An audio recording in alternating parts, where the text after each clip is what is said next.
semuanya. Kenalin, nama aku Syafa dan nama panjang aku Askia Safa Aini. Biasa dipanggil Safa, biasa dipanggil Askia, biasa dipanggil Kia. Apapun itu, mereka yang manggil aku, ya aku senang aja. Tempat tanggal lahir aku Cilacap 24 April 2002. Dan umurku sekarang 19 tahun. Kirain kalian, kira-kira pandangan kalian aku umur berapa? Pasti kalian ngiranya udah tua ya. Ayo. By the way, aku dari keluarga sederhana. Orang tua aku, bapak, ibu dari Cilacap semuanya. Kalau ibu dari kota aslinya. Dan kalau bapak di desa. Dan mereka dipertemukan. Jadilah keluarga, jadilah aku. By the way, aku punya adik saudara kandung dua, yaitu laki-laki semua, Amar dan Alan. Mereka masih SMP baru kemarin. Oh iya, kalian gimana nih kabarnya? Semoga sehat selalu ya, dan tetap jaga kesehatan. Ngomong-ngomong tentang pendidikan, kalian pengen tahu nggak? Kalau kalian pengen tahu, jangan lupa like, comment, and subscribe. Oke? Aku TK-nya di Ponegoro, Randegan, SD-nya di SD Negeri Karangjati 4, SMP atau MTS di MTS Al Azhari Aji Barang, Banyumas. Dulu aku mondok 3 tahun. Dan SMA-nya di sini aja, di SMA Negeri 1 Sampang. Nah, kalian mau tahu cerita aku? Mau tahu nggak? Kalau mau tahu, jangan lupa subscribe dan jangan lupa kalian tetap. Ngomong-ngomong cerita tentang masa-masa kecil menyenangkan ya guys. Dulu tuh aku tuh pas awal TK itu pernah nih ya, aku sedikit cerita. Dulu aku tuh pernah jatuh dari sepeda ya, gara-gara aku pulang dari TK itu kan umur 5 tahunan lah ya. Terus di situ posisi aku mau pulang naik sepeda sama teman aku bertiga, kalau nggak salah, aku agak lupa. Dan itu tuh agak di jembatan apa ya jatuhnya, di tengah murunan gitu, ada kali gitu, dan di situ jatuh dan nangis. Dan sampai pulang ya gitulah. Dan masa-masa kecil itu emang menyenangkan banget. Dan terus aku di SD Negeri Karangjati 4. Nah di situ 6 tahun sekolah, bayangin ya 6 tahun sekolah itu rasanya gimana. Masa SD kelihatan lama banget, tapi asik-asik banget, temen-temennya juga pengalamannya banyak banget sih. Kalau aku masih ada fotonya pasti aku kasih tahu ke kalian. Nah semenjak lulusan SD aku tertarik sama yang namanya itu menjadi santri ya, mondok itu. Nah aku udah dari kelas 5 kalau nggak salah, kepengen banget. Terus akhirnya orang tua mengizinin aku suruh mondok di situ 3 tahun. Ya udah deh, akhirnya mendaftar dan keterima dan di situ. Begitu kalau udah di sana juga pengalamannya banyak, dapat teman-teman dari luar Jawa juga ada, dari daerah Jawa aja juga ada, jauh-jauh sih pastinya. Cuma sekarang udah jarang ketemu karena aku juga jauh ya ke sana. Gitu guys. Di situ banyak banget kegiatan yang positif, kegiatan ngaji, kegiatan storytelling, kegiatan pembelajaran di luar pesantren juga ada gitu. Makanya di situ ngambil sendiri guys, karena kan modern ya, jadi masaknya juga dikanuin, diituin lah ya. Nah gitu, sering bangun pagi, tahajud, sholat subuh, nyuci baju, tadarus, terus sekolahnya aku pas itu jam 7 masuk sampai jam 3 siang. Iya 3 siang, 3 apa jam 2 lah itu intinya, selama Senin sampai Jumat. Belum ada full day. Kalau full day lah pada saat SMA. Nah gitu ceritanya ya, masa-masa MTS yang jauh dari orang tua pastinya, dan harus irit semua uang jajan dan sering nabung. Dan ya memang luar biasa ya, jauh dari orang tua itu memang sulit banget. Aku juga jarang dijenguk tapi ngerasain kok, oh iya ya, kadang kangen sama keluarga, tapi di sisi lain juga di sini juga banyak teman gitu guys. Setelah menjenjang MTS lulus wisuda, lalu aku mendaftar SMA. Niatnya sih mau mondok lagi nerusin, tapi karena aku tuh kepengen mencari pengalaman baru, karena aku tuh suka banget yang hal-hal baru gitu guys. Nah di SMA Nusa Sampang, di situ aku sekolah, dan di situ aku pendiam banget awalnya kalau masuk. Atau kenapa ya, emang gak ada kenal, ada satu dua orang doang kayak tetangga gitu. Nah di situ sekolah 3 tahun, terus banyak banget pengalaman yang luar biasa. Aku juga dari SD sampai SMA sering banget ikut ekstrakurikuler, itu pramuka sama pengibaran bendera pas kayak gitu. Nah terus kalau udah ikut dia banyak temen, banyak kenalan gitu satu sama lain. Dulu aku ambil jurusan IPS guys di SMA. Nah ngomong-ngomong tentang SMA itu, tahunnya aku kan tahun 2020 lulusannya, itu online guys, sekolahnya online. Dan apa ya, tapi masih ada perpisahan offline, masih cuma dibatasin per kelas gitu. Ada sih vlognya, tinggal scroll aja ke bawah tentang kelulusan wisudanya aku gitu. Itu guys, udah kan, udah lulus, lalu menuju ke jenjang berikutnya. Setelah lulus dari SMA, aku berniatan untuk kuliah. Dan waktu itu aku nggak ikut SN, ikutnya SB. Aku dulu ikut SBMPTN di, aku ambilnya unsur dulu, tapi alhasil nggak keterima sama sekali. Akhirnya gagal, nilainya kurang guys. Di ini, di matematikanya sama Inggris kalau nggak salah. Terus aku daftar mandiri juga. Daftar mandiri gimana aja ya, aku lupa, antara unsur, UNES, sama apa ya, lupa lah, intinya ada 3 gitu. Terus susah kan, nggak terima lagi karena apa ya, nilainya lah ya yang nggak memungkinkan banget. Aku tuh orangnya tuh, gimana ya, selalu pembelajaran, susah banget masuknya, nangkepnya. Nggak terlalu suka yang berbau-bau akademik ya, kayak gitulah, sukanya yang outdoor gitu, yang non akademik. Kalian ada yang kayak gitu apa enggak? Terus aku daftar swasta, yaitu di 2 kampus. Iya, 2 kampus apa 3 kampus ya, aku lupa lah, intinya banyak banget yang aku daftarin. Nah dulu tuh aku 2 kampus tuh pernah ya aku ceritain. 2 kampus itu tuh aku benar-benar diterima, yang satu di Cilacap, yang satu di Semarang. Dan yang di Cilacap aku dulu itu ambilnya perawatan di S1, tapi kan udah keterima kan, pasti kan dapat surat kan, surat edaran. Nah yang di Semarang itu aku ambil ke medis.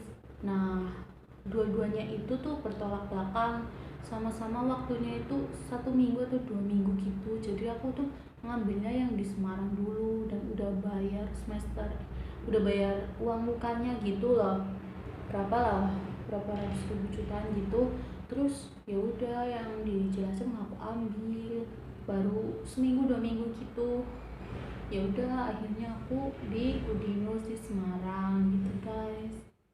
Susah senangnya kuliah itu ada ya, positif negatifnya juga ada. Susahnya itu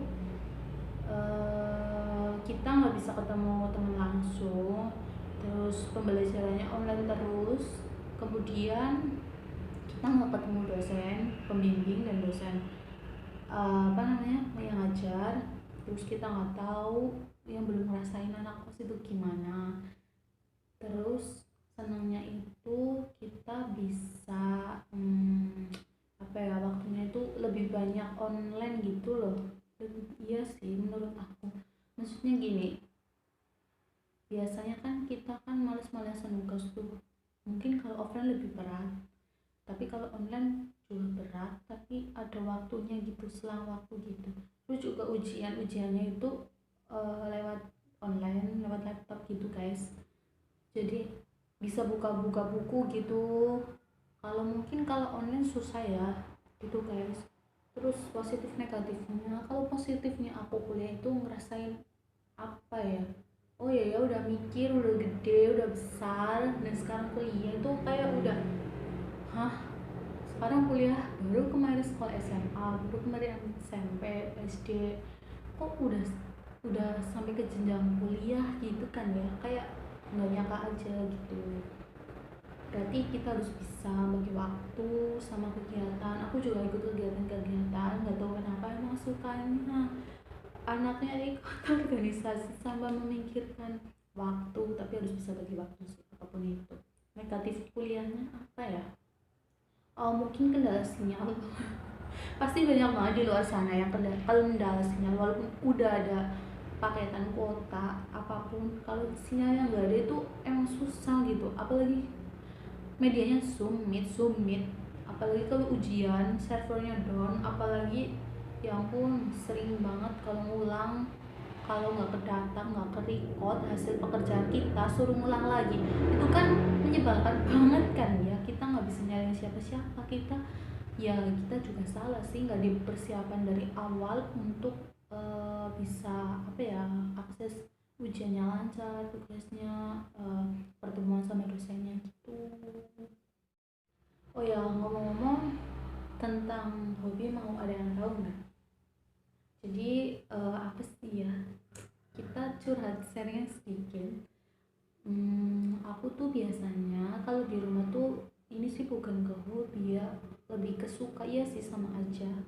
Tuh suka baca novel, apapun itu, non fiksi, non fiksi, pet juga aku seneng banget. Bisa tuh seharian bisa ganti-ganti cerita sampai 2 3 cerita sampai matanya tuh beler gitu guys. Terus yang kedua aku suka banget bikin cerita tentang apapun itu, nggak tahu ya, intinya tuh dari SMP aku tuh emang suka banget nulis-nulis, dan aku suka banget berhalusinasi, tapi yang positif gitu guys, bikin cerita atau pengalaman yang kita pernah miliki gitu. Jadi aku tuh seneng banget gitu loh, bukan yang penulis atau apa. Aku pernah sih ikut F1 lolos, tapi itu baru latihan sebagai penulis, tapi itu bukan yang nerbitin novel gitu, bukan, itu ikut cerpen, cerita pendek, jadi buat latihan di diri kita kemampuannya tuh sampai mana gitu. Terus yang keempat apa ketiga tadi, aku suka masak. Nah kalau kalian yang nanya-nanya tentang kenapa sih kontennya masak terus, bosan dilihatnya, mungkin ada sebagian orang yang seperti itu. Aku jelasin lagi, lurusin lagi, karena aku tuh anaknya suka banget yang namanya makan. Maksudnya bukan yang makan tiap hari sih, itu kebutuhan ya, maksudnya suka banget yang berbau-bau kayak kuliner gitu, kepengen banget ngembangin kuliner. Aku tuh dulu tuh pernah bercita-cita gitu kayak ibu aku, orang tua aku yang bisa bikin warung gitu guys. Tapi pasti aku selalu bikin konten-konten yang bermanfaat, yang positif, nggak semuanya masak gitu, ada hiburannya, ada motivasi, ada refreshing otak gitu. Cuma kan lagi pandemi jadi kita nggak bisa pergi kemana-mana gitu, apalagi masih musim PPKM, jalannya agak sepi sih. Kalau malam pun juga pedagang semuanya udah tutup gitu guys. Satu lagi aku mau cerita, yaitu dengan tema apa ya, bullying. Semua orang pasti pernah yang ngalamin masalah, konflik, dan perasaan yang udah gak kuat yang kita tahan selama beberapa bulan, tahun, namun kemudian bisa move on, bisa keluar dari zona nyaman itu. Karena itu di diri kita itu gini loh, kita hidup di dunia ini apa sih, pentingnya apa sih? Kita kan sebagai manusia punya rasa empati, punya harga diri, dan punya perasaan. Kalian pernah ngerasain enggak yang namanya bullying yang di luar sana itu? Yang aku tahu tuh parah banget sih. Tapi mungkin zaman sekarang udah nggak ada, tapi mungkin ada ya, apalagi di medsos itu banyak sekali saling argumen satu sama lain, nggak tahu siapa yang salah siapa yang benar, dan akhirnya membuat perpecahan konflik yang sangat luar biasa banget, dan membuat seseorang itu apa ya, imbasnya itu ingin menjatuhkan orang lain demi kebenaran. Itu salah guys, salah banget, salah. Jadi kalau kalian tuh punya masalah apapun itu yang kita miliki tentang pribadi kita, diri kita dihina, diacu-acu oleh orang lain, itu pasti kita nggak mau dong, nggak mau sampai sini aja, nggak mau banget, nggak mau apa ya namanya, nggak mau harga diri kita itu diinjak sama orang lain. Pasti kita kan maju, tapi kita pasti selalu diam dan bingung banget nanggapinya itu harus gimana, keluar dari semuanya itu gimana. Pasti susah kan, susah banget, apalagi kalau orang yang nggak penyabar itu lebih susah, yang sukanya depresi lah, stres lah karena ucapan orang lain dan nggak sesuai ekspektasi dan sakitin diri sendiri. Itu jangan coba-coba guys, itu apa sih ya namanya, itu malah bikin kita itu jadi nggak punya masa depan gitu, kayak nggak punya goals, tujuan hidup. Tujuan kita itu apa, tujuan di sini kita itu apa. Kalian harus bisa ngatur itu dan jangan pernah berhenti untuk melakukan hal yang sangat baik, yang sangat kalian gemari, yang memiliki di diri kita itu. Tuangkan ke apapun itu, hobi dan segalanya, tunjukin ke semua orang yang menghina kalian, tunjukin semuanya apapun itu. Jangan pernah malu untuk mencoba, karena pasti nanti kalau kita nggak akan mencoba, kita akan menyesali di kemudian hari. Itu sangat pasti banget gitu guys. Jadi tips aku tuh apa ya, percaya diri aja, maju nggak maju itu urusan belakang. Jadi nggak jadi itu urusan belakang, yang penting kalian harus berusaha mencoba terus apapun masalahnya, apapun yang lagi dihadapi itu. Apa ya, bisa berdoa, bisa cari relasi, cari cerita-cerita yang bikin kalian itu nggak bad mood, nggak down, nggak mikirin orang yang udah acuh ke kita. Itu guys, itu pasti banget, karena aku juga pernah ngalamin kayak gitu. Tapi apa ya, buat pembelajaran. Yang di masa lalu ya sudahlah, berlalu, yang sudah terjadi sudahlah. Kita hidup di sini di dunia itu gak mentingin urusan orang lain, gak mentingin omongan orang lain mau ngapain aja. Intinya itu mind yourself, jadi diri sendiri, itu yang penting. Dan jangan pernah kalian sekali-kali balas dendam ke orangnya, atau menghujat balik, atau kalian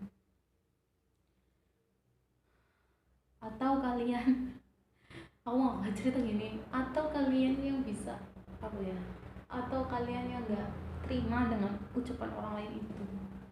Jangan pernah balas dendam, itu dosa sih, sangat dosa. Udahlah, jadi pembelajaran dan kita nikmatin hidup yang sekarang, dan kita mencari hal-hal yang baru yang positif dan membuat hati kita tenang, tentram, damai. Nah itu di diri kita yang bisa ngelakuin apapun hal itu selagi positif, ya lakuin aja. Jangan coba mendengarkan ocehan orang lain hanya karena merendahkan diri kita, itu jangan pernah. Ya teman-teman semua yang di rumah aja, nah sekarang kalian jangan tegang-tegang ya, aku cerita biasa aja. Intinya tuh aku nggak ada maksud apa-apa, dan ini perkenalkan diri aku ya. Nama aku jadi Askia Safa Aini, yang biasa dipanggil Safa. Kenapa selalu di YouTube, di Instagram siapa Pia? Karena itu singkatan guys, Safa Pia, Safa Askia, cuma diganti aja guys. Tapi kalian kalau mau manggil aku apa aja terserah, kalau kalian ketemu aku Safa aja ya, oke? Nah makasih guys, curhatan dari aku yang gak jelas banget mungkin ya. Dan jangan bosan-bosan terus nonton aku, support aku, dan bantu ke 1000 subscribe. Dan kalau kalian suka video aku, jangan lupa like, comment, dan subscribe. Karena subscribe kalian nggak bayar, tapi pakai kuota. ya gitu, dan selalu support aku, dan kalian kritik komen di bawah mau konten apa, mau apa, harus ini tips saran semuanya di kolom komentar, aku bakal kasih subscribe. Makasih.